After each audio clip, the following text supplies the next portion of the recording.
Training Travie McCoy on Magic 835. That makes us an hour away from, well, what's going to be most likely an amazing snow country ski report. That'll be at 9:35.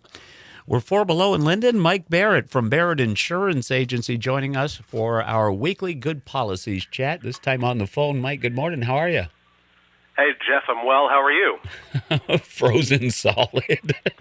Yeah, my good policy for the day was to not drive my Tookus up to Magic. Yeah, and no. to stay in my warm office. Well, that's not a bad choice because, I mean, the roads are snow-covered. They're very packed down and very slippery, but they can't put anything on them because it's too cold, and the salt's just not working out there. Exactly. It's the time of year that we love to complain about, and it's the time of year that can cause problems that we often forget about. Right. And one of those, I'm guessing, you ready for this? I'm going to try my psychic abilities. Go for it. Uh-huh. Weak roofs in snow. Not only weak roofs. So let's look at the forecast. So and I believe I saw it right, but it looks like we're going to be seeing temperatures going up into the 20s, possibly even near 30 as the week goes on. You've been talking to the meteorologist this morning. Does that sound appropriate? Well, what he's saying is we could get tomorrow right around 32, so that means that any precipitation, he says, there's a very, very good chance it'll be freezing rain. So that'll add to the weight. Exactly. So now you've got this nice, fluffy, powdery snow that came down that you think, well, that's not all that heavy unless you were shoveling it. Now let's think about the fact that you got warmer temperatures. Even though it's January, that sun beating down on the snow is going to cause it to change a little bit and get some weight and get some moisture. Then you add rain to it. Now you got yourself some pretty heavy stuff on your roof. So if you do have, and when you say weak, let's talk weak in general. So let's talk weak in the fact that it structurally could have some integrity issues, but more common than not, let's talk about the fact that you could have a section of it near your eaves that gets hardened, freezes up, and then when that moisture comes, it pools, and now it's going to find a weak part of your roof to make its presence known and come in and cause damage to your house. Yeah, we have that happen. We have that happen here quite a bit with our mailroom right underneath our studio here.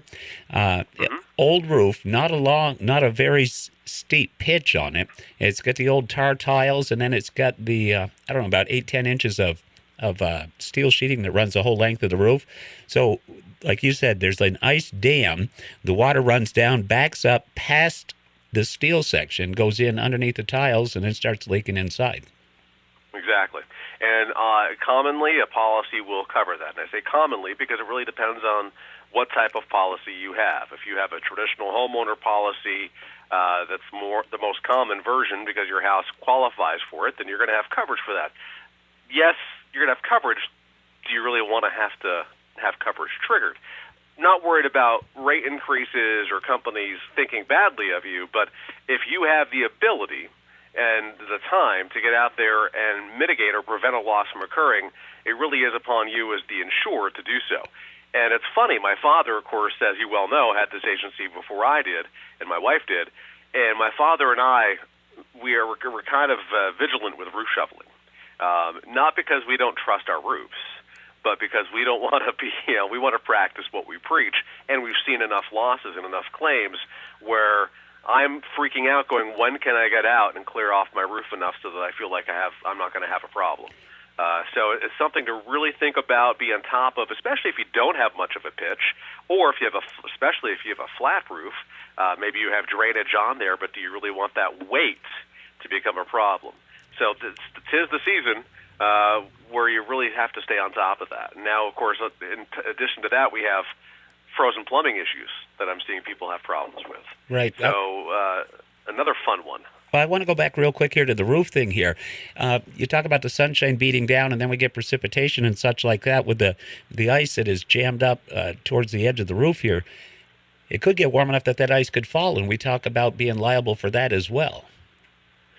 Right, and honestly, that would not. I don't feel that would fall under a negligent circumstance where your liability may not come into play. And here's an example: years and years ago, I had a friend who was renting an apartment, parked too close, and snow came off the roof and crushed his car. Believe it or not, if I remember right, and I believe this would be the case, is that it was not due to the negligence of the property owner that snow fell off the roof. Snow is going to fall off a roof, especially if it's metal.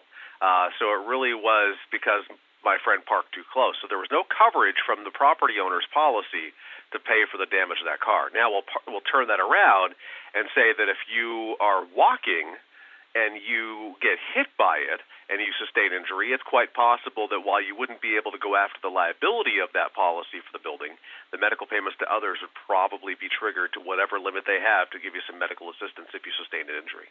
So as we always talk about, you want to have the conversation with your insurance company, your insurance agent, find out what best fits for you. Now let's go back. There may be some folks out there that have had some problems with heat or electricity, and they have electric heat or anything like that, and you started to talk about frozen pipes. That causes a heck of a headache. It can. And again, it comes down to the type of policy you have as to whether that's going to be covered or not. Frozen plumbing, this is the season for it. If you have it, if you've had it happen to you, you know that the headache that can occur.